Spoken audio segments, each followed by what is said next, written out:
Class 10th maths का chapter 15 देखो, ठोस आकृतियों का पृष्ठीय क्षेत्रफल और आयतन। चैप्टर 15 4 टॉपिक पढ़ना है अपने को। 7 नंबर का यहां से क्वेश्चन बनेगा 4 टॉपिक के अंदर। मैं यहां बता दे रहता हूं 4 टॉपिक कौन कौन से हैं। पहला टॉपिक बेलन, बेलन, फिर गोला, उसके बाद अर्धगोला, चौथा शंकु। बेलन, गोला, अर्धगोला, शंकु। देखो आप समझो इसका जो पैटर्न है वो क्वेश्चन आता कैसे है। यहां से हमें 3 नंबर का क्वेश्चन मिलेगा और 4 नंबर वाला क्वेश्चन मिलेगा। दोनों टाइप का क्वेश्चन देखने को मिलेगा। फर्क सिर्फ इतना है, 4 नंबर वाले क्वेश्चन में अथवा दे देगा, 3 नंबर वाले क्वेश्चन में अथवा की कोई गुंजाइश नहीं है, बनाना ही पड़ेगा। तो चारों टॉपिक को क्लियर रखना पड़ेगा। यह भी है जो 3 नंबर वाला क्वेश्चन अभी तक उठा है वो बेलन से आएगा और अर्धगोला से आएगा। समझ में आया? ठीक, स्टार्ट करें। इसमें से बुक में से हमें क्वेश्चंस को नहीं करना है। जो बुक का क्वेश्चन है थोड़ा उसको टेढ़ा मेढ़ा करके दिया गया है, सीक्वेंस में नहीं है फॉर्मूला, और उस पर एक फॉर्मूले से ज़्यादा क्वेश्चंस भी नहीं कराए गए हैं, इसलिए उस बुक से थोड़ा सा प्रैक्टिस कम करना। यहां से नंबर कवर करने का एक ही तरीका है, सीधा प्रीवियस ईयर क्वेश्चंस लगाओ 18 से लेकर 24 तक। वो मैं टेलीग्राम में शेयर कर दिया हूं, वहां से जाकर डाउनलोड कर लेना। पहले अपने को पढ़ना है प्रश्नावली 1 में बेलन के बारे में। बुक के हिसाब से नहीं बता रहा हूं, जो पीडीएफ शेयर किया हूं उसके हिसाब से देखना। 4 पेज में बांट दिया हूं उसको 4 टॉपिक में। पहला हमें कवर करना है बेलन। तो पहले बेलन का सभी चीज पता रहना चाहिए।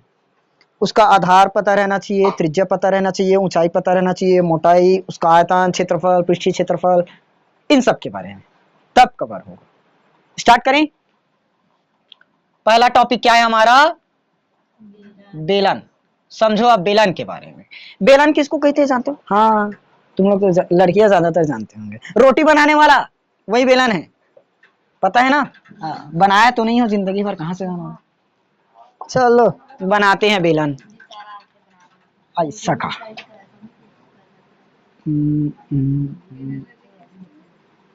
हाँ, सुमन का वो बेलन ना देखे चाहिए। चलो देखना ध्यान से ना। ये हो गया हमारा क्या चीज? बेलन। बना दिए। अब ध्यान समझो, आधार, बेलन का आधार। आधार मतलब जिस पर वो टिका रहता है, ये हमारा आधार है। बताओ तो ये आधार कौन सी आकृति में दिखा? वृत्ताकार। कौन सी आकृति? गोल है ये। वृत्ताकार कौन सी आकृति है? वृत्ताकार। तो बेलन का आधार कौन सी आकृति बना? वृत्ताकार। इसको हम दर्शाएंगे किससे? आर से।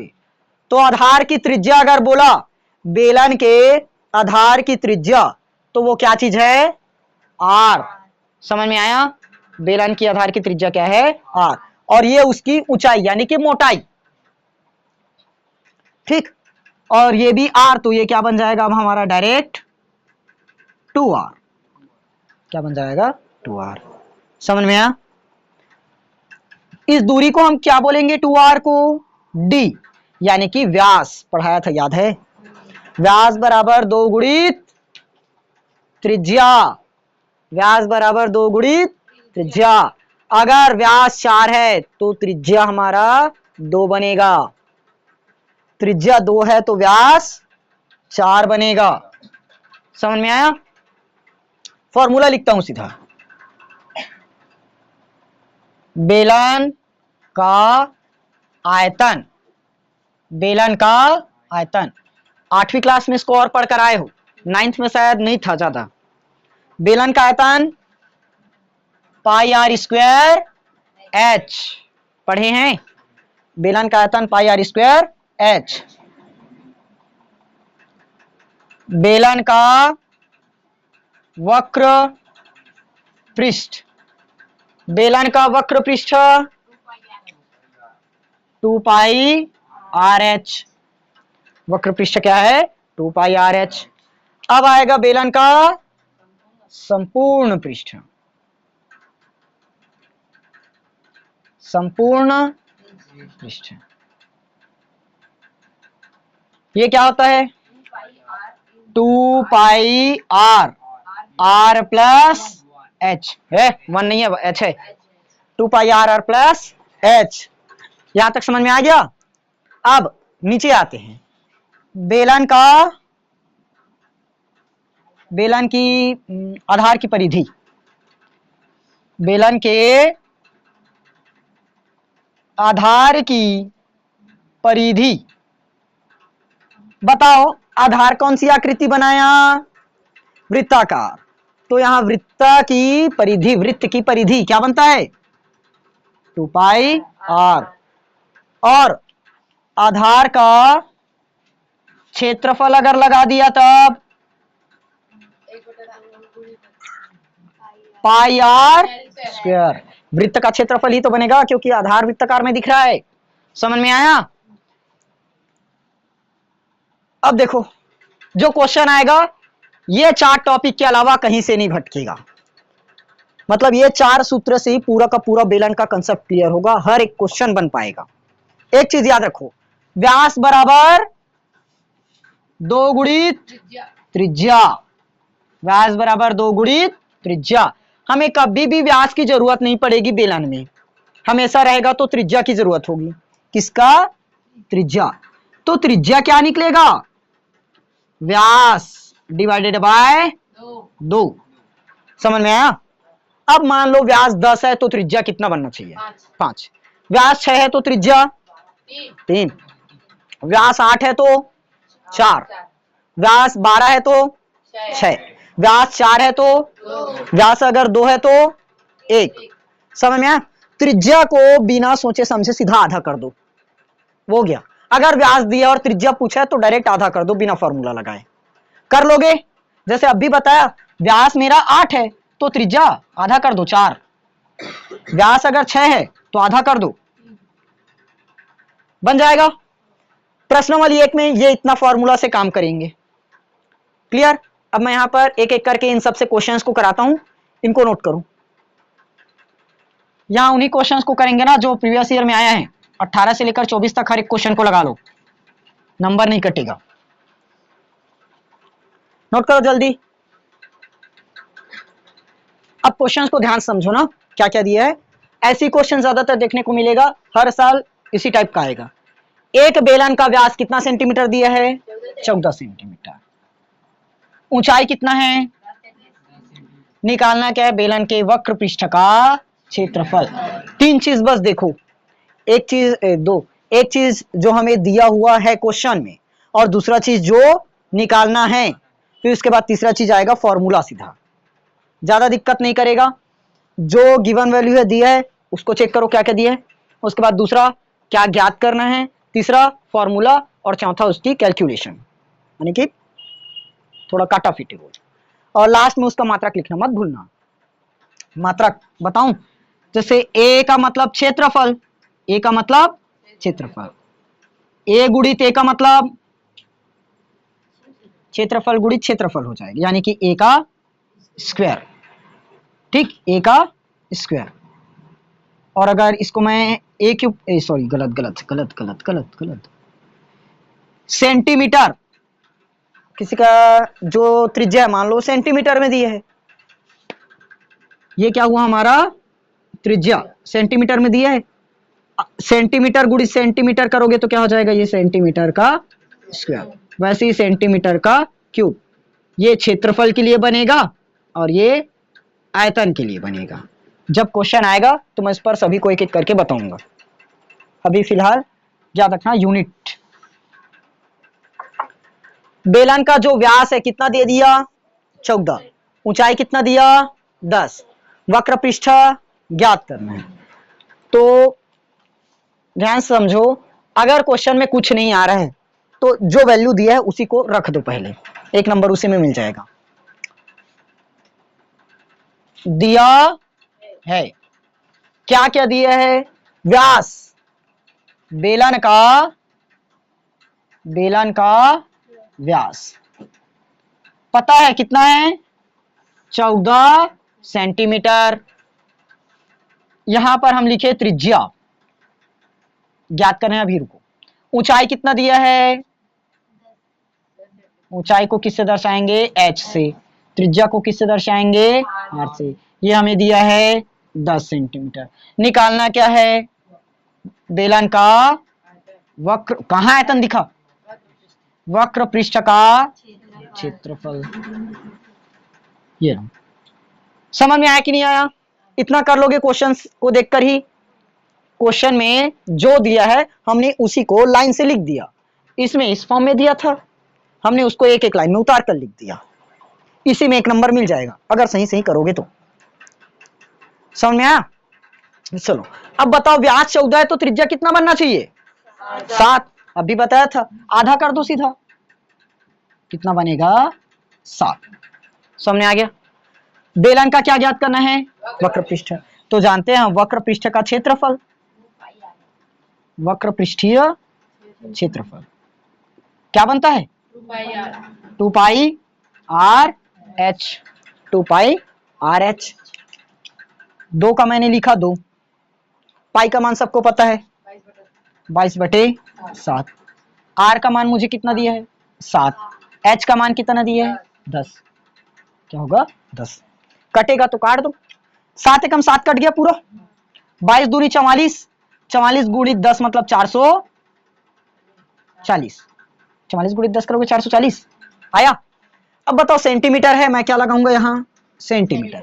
निकाल क्या रहे हो लेकिन, क्षेत्रफल, वक्र पृष्ठ का क्षेत्रफल। क्षेत्रफल के लिए यहाँ क्या करना पड़ेगा, स्क्वायर या तो वर्ग सेंटीमीटर। अगर अभी बताया था लंबाई बस है, क्षेत्रफल लंबाई बस है तो क्या लिखोगे सेंटीमीटर में, क्षेत्रफल है तो सेंटीमीटर का स्क्वायर, और वर्ग या तो आयतन है तो सेंटीमीटर का क्यूब या तो घन सेंटीमीटर। समझ में आया। 3 चीज को याद रखोगे। अगर सिंपल त्रिज्या पूछा है या ऊंचाई पूछा है तो उसके लिए क्या बनेगा, सिर्फ सेंटीमीटर। क्षेत्रफल के लिए सेंटीमीटर वर्ग, आयतन के लिए क्यूब। क्यों होता है, क्षेत्रफल का फॉर्मूला लंबाई गुणित चौड़ाई या आधार गुणित ऊंचाई, तो क्या लगेगा सेंटीमीटर गुणित सेंटीमीटर। ये हो गया लंबाई और ये हो गया चौड़ाई, या तो आधार और ऊंचाई। सेंटीमीटर की पावर 1, सेंटीमीटर की पावर 1 तो क्या बना, बन गया। वैसे इसका लंबाई गुणित चौड़ाई गुणित ऊंचाई भी निकाल सकते। आया। तो क्षेत्रफल देगा तो स्क्वायर लगाओगे, आयतन देगा तो क्यूब लगाएंगे। अगर यहां मिस्टेक कर रहे हो तो पक्का नंबर कटेगा, पहले ही बता रहा हूं, इसलिए इस जगह मिस्टेक नहीं करना।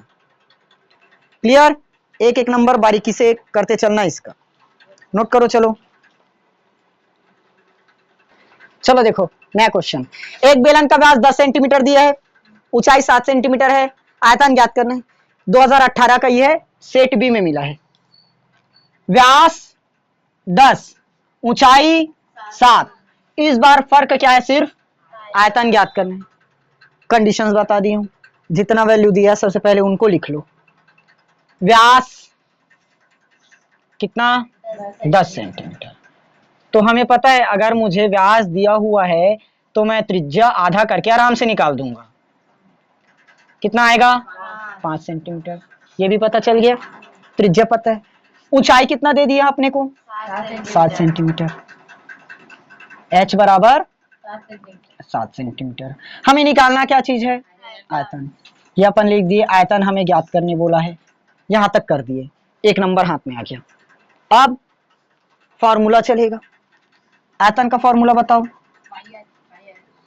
बेलन के आयतन का formula pi r square h है, पता है। पाई का मान हमें पता चल चुका है, 22/7 रहता है। आर का मान दिया हुआ है 5 का स्क्वायर, एच का मान 7। देखो कितना सिंपल सिंपल आया बोर्ड में, काटा पीटी ज्यादा देंगे ही नहीं। 7 से 60 कटा, 5 का वर्ग 25 आ गया। 25 दूनी है 50, 25 दूनी 50 और 5 55, 550। अब मुझे एक बात बताओ, यहाँ आयतन बोला है तो यहाँ क्या लगाएंगे, सेंटीमीटर का क्यूब, या तो घन सेंटीमीटर। समझ में आया कि नहीं आया? क्वेश्चन क्लियर हुआ? बस ऐसी सिंपल आएगा। एक क्वेश्चन और बता रहा हूं, फिर बनाना बाकी।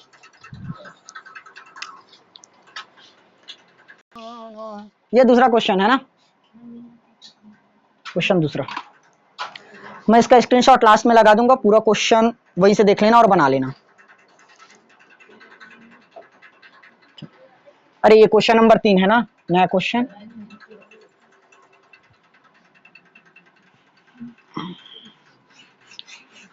इंक बचाना चाहिए। ओए देखो इधर, व्यास कितना सेंटीमीटर दिया इस बार? 12 सेंटीमीटर। तो त्रिज्या है 6 सेंटीमीटर, ऊंचाई 14 सेंटीमीटर। इस बार हमें आयतन की जगह क्या पता करनी है? संपूर्ण पृष्ठीय क्षेत्रफल। पूरा लिख लोगे, मैं इतने में छोड़ रहा हूं। निकालना है अपने को पता है संपूर्ण पृष्ठीय क्षेत्रफल। मैं ए से दर्शा रहा हूं सीधा ना, पूरा लिख नहीं रहा हूं। फॉर्मूला पता है 2 पाई आर, आर प्लस एच। हो गया, बस वैल्यू पुट करो, निकल गया। पाई का मान 22/7, आर का मान 6, और 6 प्लस कहा सही है, सही है, नो टेंशन। चलो सॉल्व करें।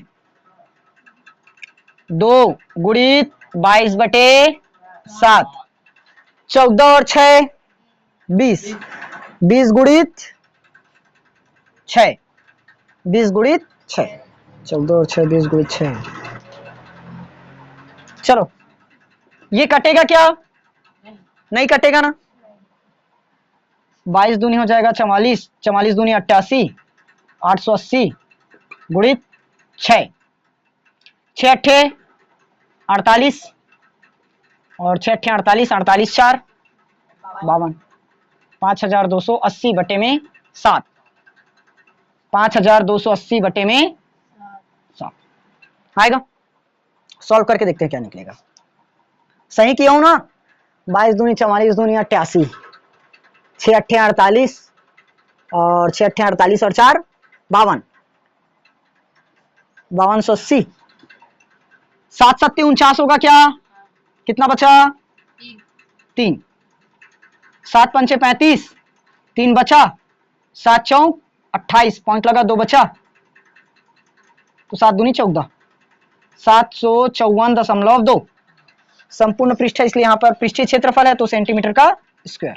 ये हो गया हमारा आंसर। समझ में आया कि नहीं आया? क्लियर हुआ? अगर 24 नोट करो।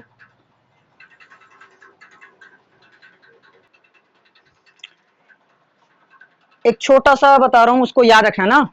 देखो जैसे 2 पाई आर क्या है? क्षेत्रफल है। 2 का मैं लिखा 2, पाई का मान 22/7, बीच में इंटू आर का मान मान लो मुझे 7 दिया है। क्या दिया है? 7। तो मैं 7 से 7 काट सकता हूं कि नहीं? काट सकते हैं। तो यहां पर कट रहा है तो पाई का मान रख दिए।